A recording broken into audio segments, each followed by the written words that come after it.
Hey beauties, welcome back to my channel. In today's video, I am testing out so many new products, nearly a full face of newness. I have the Chanel loose powder, the Fenty cream products, new eyeshadow, 2 new mascaras, new brushes, and for most everything here, today is my first time using it. So if you would like to hear my thoughts on new products as well as see how I achieved today's makeup look, just keep watching.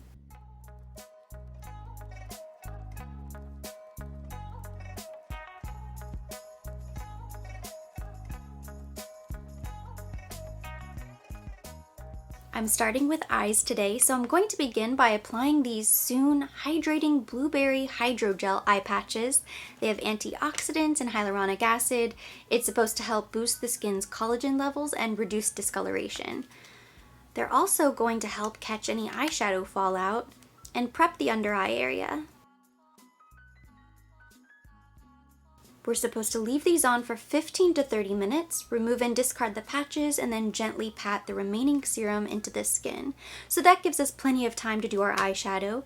And today I'm going to be using my new Huda Beauty Topaz Obsessions palette. This came in a really generous Sephora PR package. I have used this palette a couple times, but never on camera, so I'm going to play around with this today. First, I'm going to prep my eyelids with just a smidge of this Chanel corrector. Basically just one little dab on each eye, and I'm gonna blend this out. I haven't been using my Chanel corrector lately. I just picked it up a couple days ago. It used to be my go-to concealer, but there have been so many great formulas released that I really never grab for it. And now I find it to be a bit dry. I have to make sure that if I'm using my Chanel concealer, I definitely go in with that Sicily eye contour mask. This little Huda Beauty Topaz Obsessions 9-pan eyeshadow palette retails for just $27. It reminds me so much of a mini version of the new Natasha Denona bronze palette. So I pulled this out to show you.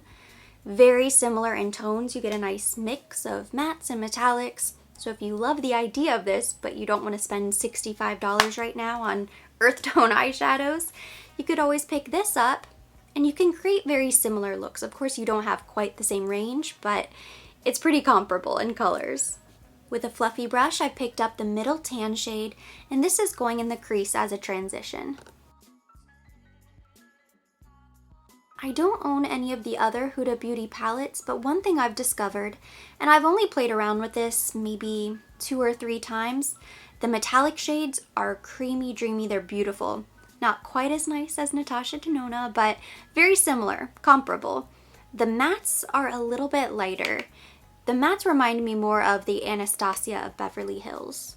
They kick up a lot of dust and they're not quite as pigmented. They're not bad, especially for the price, but you have to build them up a little bit. With a flat brush, I'm picking up the shade directly to the right. It's this really pretty, kind of medium intensity copper, and this is going all over the lid.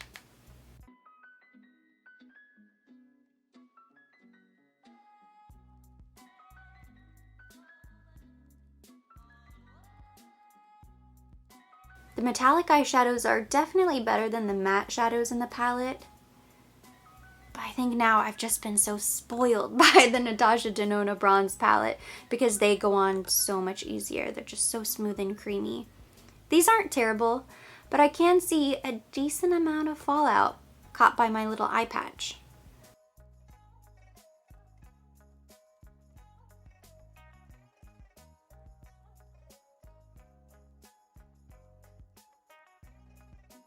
Wow, with just those 2 eyeshadows, I have a lot of fallout, and not just on the eye patches, but kind of here in the center by my nose.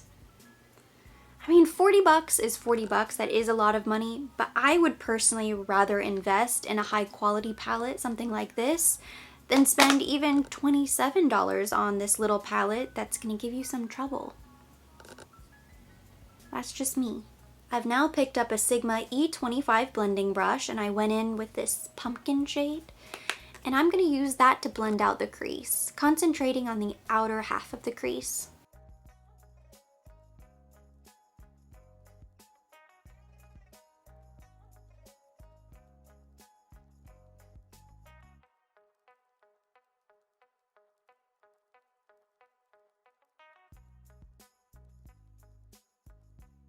With my Rephr 13 brush, I picked up this deep chocolate shade right here in the bottom corner, and this is going to add some depth and dimension, so I'm just sort of working that, kind of wiggling and stamping the brush in the outer V.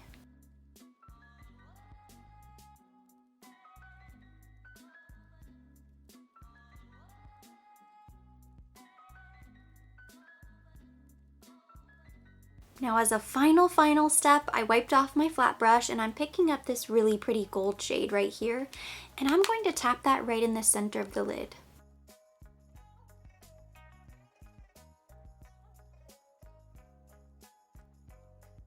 The top of the eyes are done, so I can remove my eye patches. Wow, what a difference! I love this trick. I'm so excited and a little bit nervous to try this next product. This is from Clarins. It's the Radiance Plus Golden Glow Booster. Made to measure self-tan. This one's for the face. This was sent to me complimentary from Clarins to try. I have the face and the body. I love the idea of this, so I was reading all about it last night. Basically, you just mix this into your moisturizer. It says do not use it by itself. You can do 2 to 3 drops depending on how tan you want to be. Just kind of press this little button, press the bottom, and it shoots a little drop into your moisturizer, and then you have to wash your hands thoroughly. Now you guys know I always sunless tan my body. I never sunless tan my face, but since this is made for the face, you know what? I figure I might as well give it a try. And I just grabbed this little sample moisturizer that I had handy. This is from Drunk Elephant. It's the Proteiny Polypeptide Cream. It's a basic gel cream for day. So I'm just going to put a little bit of that in my hands. And then I'm gonna do,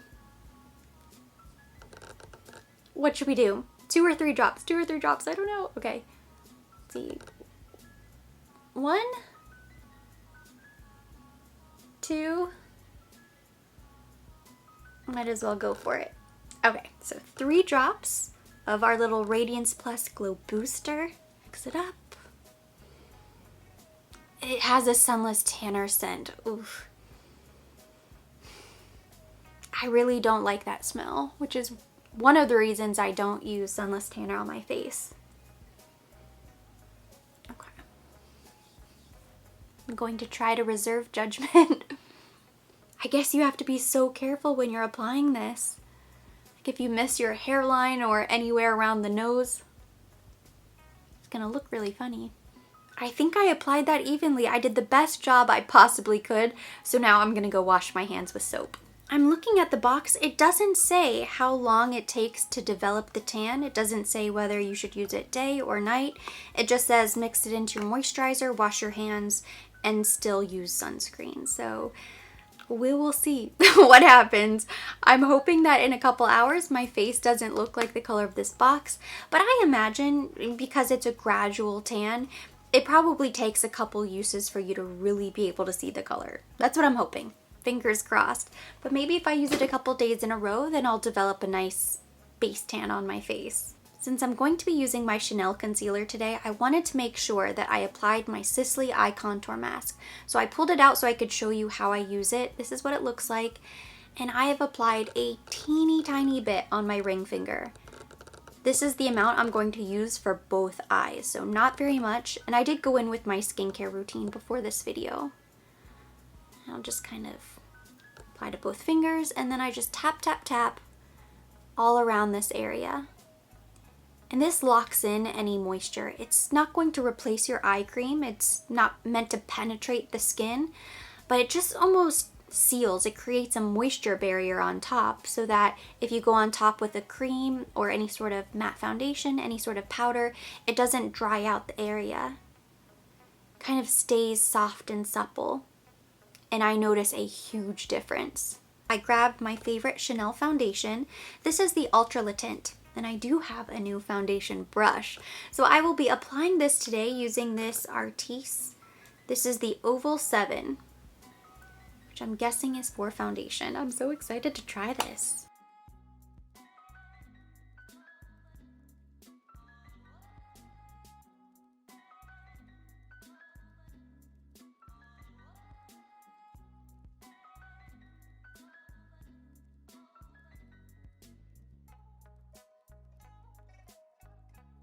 kind of weird.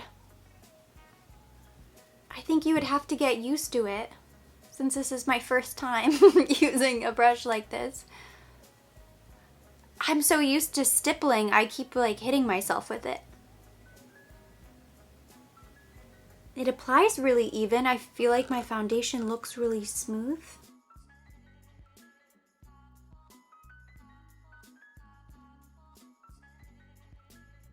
I'm gonna keep playing around with this one.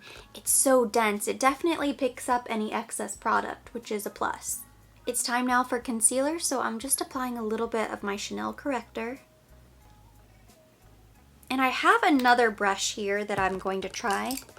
This is also from Artis. This is the Elite Oval 4. I'm not sure what the rest of these are for. The giant oval, this makes sense. This is obviously for foundation. But the rest of them, I feel like I need a tutorial. Like I need to watch a couple videos, do some research. I feel like this could be for concealer.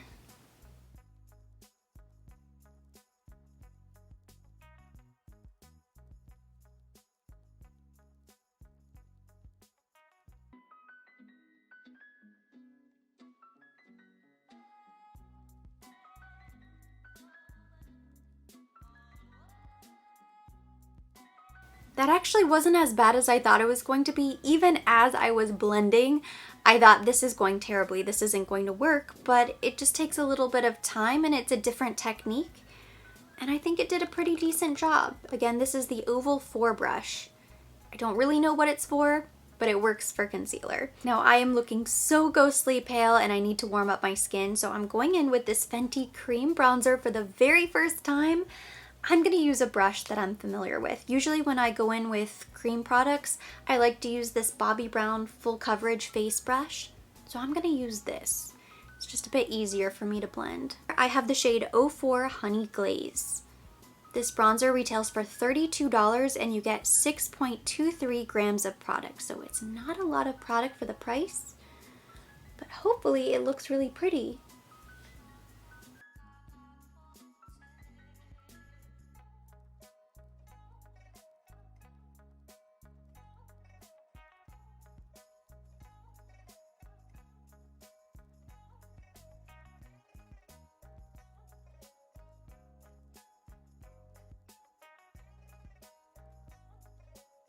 It's so different from other cream bronzers I've tried, which tend to be a little bit more opaque.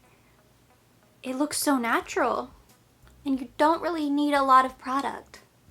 The shade is pretty warm, which I don't really mind. I don't mind having a warm bronzer. Generally when I sunless tan, the bronzers that I use are warm, so if I have a warmer face, it just matches my body. I really like the texture of this. It's not what I expected. I really like it. And this brush is perfect for it. All right. Here I was getting so caught up on the price versus the amount of product, but I really did not use that much. And I feel perfectly bronzed. I love the shade. I am pleasantly surprised. I'm impressed. I thought this was going to be a bust. I did. I tried to keep an open mind, but I love it. I cannot see any harsh lines. Like I can't even tell you where the concealer, foundation, bronzer starts or stops. It just looks like everything is perfectly blended. The foundation hasn't broken up anywhere. There's no signs of patchiness. Nothing like that. Now I also have the cream blush to try. So this is the shade Petal Poppin' 02. Looks like a really pretty soft pink.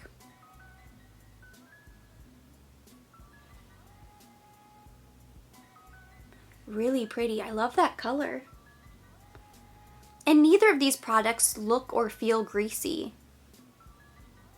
You know, sometimes people worry that cream products are going to smudge and budge and they're just going to move around everywhere. But that's not always the case. In fact, I think it looks more natural because you get a skin finish instead of a powder finish. So now that I've applied all of my cream products, I need to set my concealer. That is a step that I cannot skip. And I finally got around to ordering this brand new natural finish loose powder from Chanel. So this is supposed to be a new formula. It's a new shade. I know they extended the shade range. I think there are 7 shades. I picked up 10. It feels like this box is thicker. I think it is. I thought the packaging would be identical, but this jar is extra thick, you can tell on the bottom. It's been a while since I finished my last Chanel loose powder. I had the shade 20 transparent. It's been probably a year or so. I replaced it with the Givenchy loose powder, which I temporarily lost, and that's why I ended up picking this up. Of course, as soon as this arrived, I ended up finding my Givenchy powder. But I figure it's about time anyhow because I really want to try this. Let's see. I never use the powder puff. I always use a brush, so I'm going to use it the exact same way I usually do.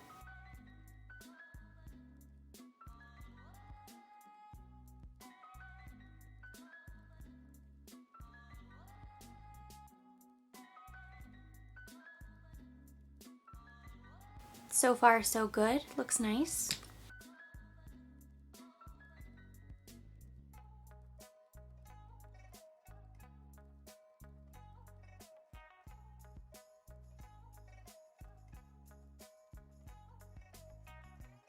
I want to set my T-zone so I can see more surface area with the powder. I wish I had just a tiny amount of my old powder so I could really compare. But you know, I don't think it looks bad. It's incredibly mattifying. Like, it looks very flat. I generally only try to use a teeny tiny bit of setting powder. Like, I never bake under my eyes or anything like that. I don't go in with a sponge and apply a ton of powder to the face. I usually pick up a small amount, tap off any excess, and go in very light-handed. So I don't think I'll have an issue with this powder. It definitely set my makeup. All of that beautiful, fresh-faced skin finish that we achieved from the cream bronzer and blush is now gone. So that's kind of the unfortunate thing, and I dusted this powder all over my face just so I could see it. So now my face just looks completely flat. It's not terrible. I can't really see the powder, which to me is a good thing. First impression, I'd say it's incredibly mattifying. Not dry, but very matte. I also have a new highlighter to try. This is from Artist Couture. This was sent to me complimentary. This is the shade Cocoa Bling. It's a diamond glow powder. It's a loose highlighter. So we're just mixing all sorts of mediums. Ooh! Oh, wow. It's very shimmery. Okay, there we go. That's a little bit better. It's very shimmery, so you have to be so careful to only use a teeny tiny bit. But then if you kind of brush off your brush, get all of the excess off, you can go back and you can blend, and now it looks really nice. I just filled in my eyebrows quickly off camera so I can highlight my brow bone and inner corner of my eye with this Artist Couture loose highlight. This stuff packs a punch, that's for sure, but I'm going in with a little precision brush. I just want to see what this looks like. I almost feel like this would be a really beautiful eyeshadow pigment. I just dabbed. Teeny tiny little dab. And look at that. Wow.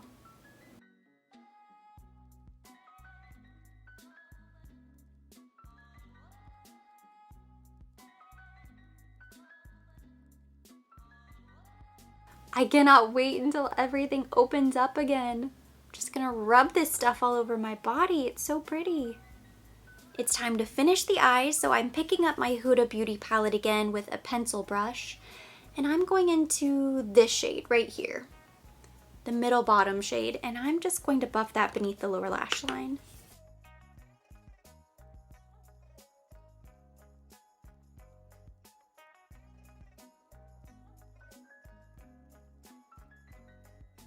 Now I'm going to quickly line my top lash line with this Charlotte Tilbury Feline Flick.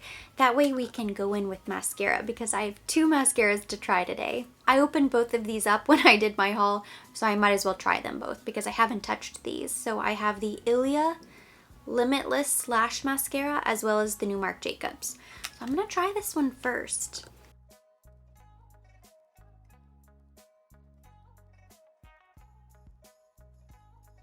This brush is double-sided, so there's a comb right here and then the bristles on the other side. I'm going in with the regular brush side first and then I will comb it out. Even this side is really separating.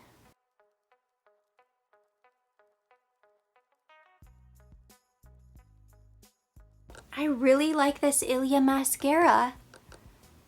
Not clumpy whatsoever. You can build it up a bit, but that brush really does help separate all of the lashes. And I should have used this mascara on this side because I have a group of lashes right here that always wants to clump on me. But I think it looks really nice. So next, let's try this new Marc Jacobs. I like the look of this brush as well.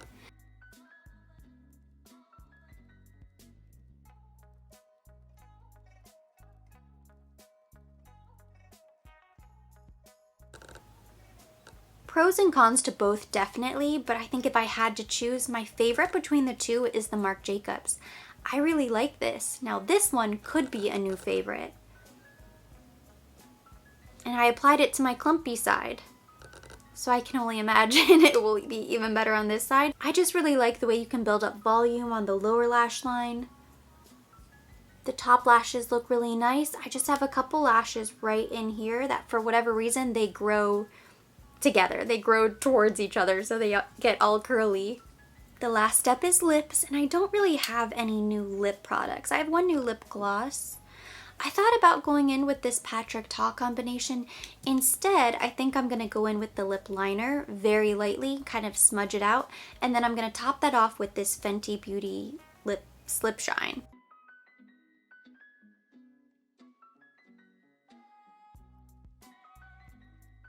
I don't have a lip brush. I know this is definitely not used for lipstick. At least I don't think it is. This is the Elite Circle 1R. It's this little Artiste brush. I'm just going to use that to blend out my lip liner. I honestly have no idea what this little circle brush would be for.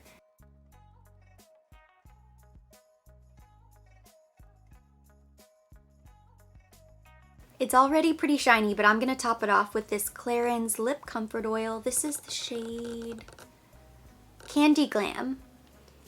It's the pink, but it has a little bit of sparkle to it.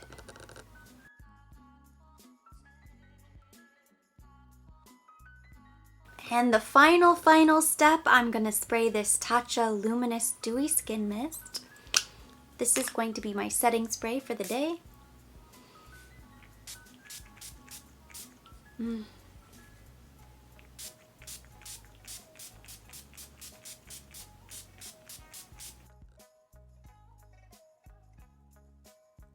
This is the complete makeup look for the day using all of these new products, and overall I'm really happy with how it turned out, including the eyeshadow, which was the one item that I was having a little trouble with and I just wasn't in love with right off the bat.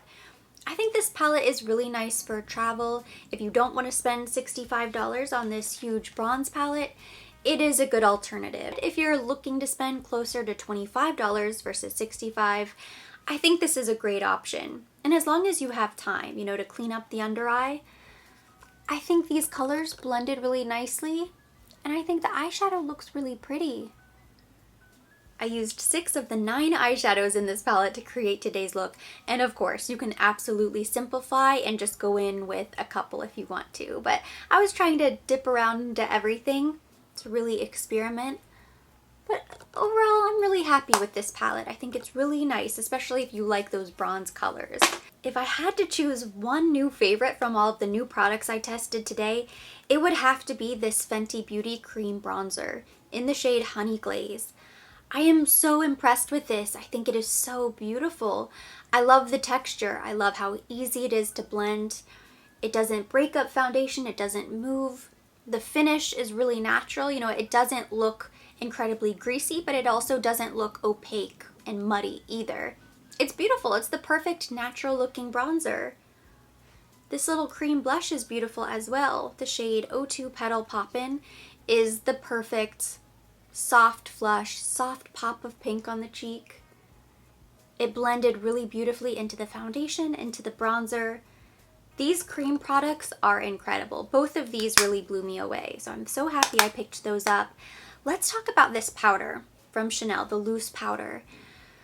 I wasn't sure how I felt about it at first. It sets your makeup and it is very mattifying. It looks very dull on the skin. Not overly cakey, not overly dry and dusty. Now that I've had this makeup on for a little bit, because I went to the kitchen, I grabbed a snack, I fixed my hair, I changed. So I have been wearing this face of makeup for a little while now, and I think it looks really pretty now. My under eye doesn't look dry, it doesn't look crepey. I have no creasing where my concealer is. A big part of that is the Sisley Eye Contour Mask that I swear by, of course. And then I blended my concealer, but I usually have some creasing with this concealer. Another reason why I haven't been grabbing it. It's a little bit too dry. It creases a little bit more than others on me. But setting with this loose powder has proved to be really successful. Like, I haven't touched this up at all. I haven't tapped with my finger. I didn't go back with my brush to pick up any excess product. I have not touched it since I applied. And it looks completely smooth and crease-free. So I'm impressed now with this powder. Is it really matte? Yeah, it is, but it doesn't say otherwise. You know, I don't think anybody's going to purchase that powder and think that they're going to have luminosity or glow. If you like that type of effect, I would go with the Luminously Beige or the Lancome Absolute powder, the Giorgio Armani powder, the YSL 3D All-in-One Glow Compact. There are so many luminous powders out there. This powder has never been luminous. Actually, once a long time ago, several years ago, they had the Beige Lumiere, and it was beautiful.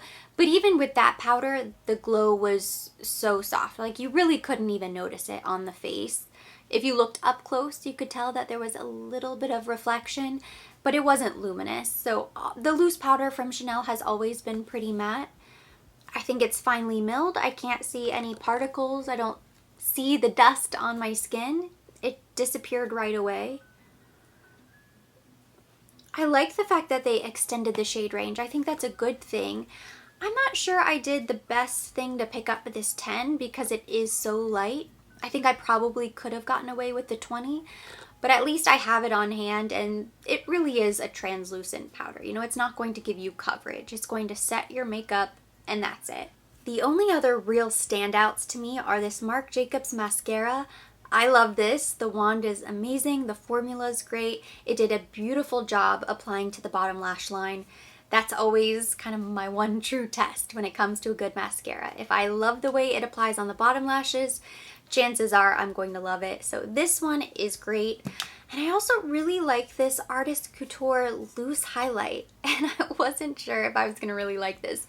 As soon as I dusted it on, all I could see was a shimmer bomb. But as long as you go in with a small amount and then you kind of blend it out, I think it looks really pretty. It's not a highlight that I'm going to use every single day, but I could use it as an eyeshadow every single day. I think it looks really nice as an inner corner highlight. But the cheek looks really nice. And I don't see any shimmer or glitter chunks anymore. And that completes today's video. Thank you so much for watching. Hopefully you enjoyed it. If you did, give it a thumbs up. Leave me your comments, your questions down below. I love hearing from you guys, so be sure to let me know what you think about the makeup look today. If you've tried any of these products, drop me your thoughts down in the comment section. As always, I will be linking everything mentioned, everything on my face, down in the description box for your convenience. And for more videos like this, don't forget to subscribe and hit the notification bell.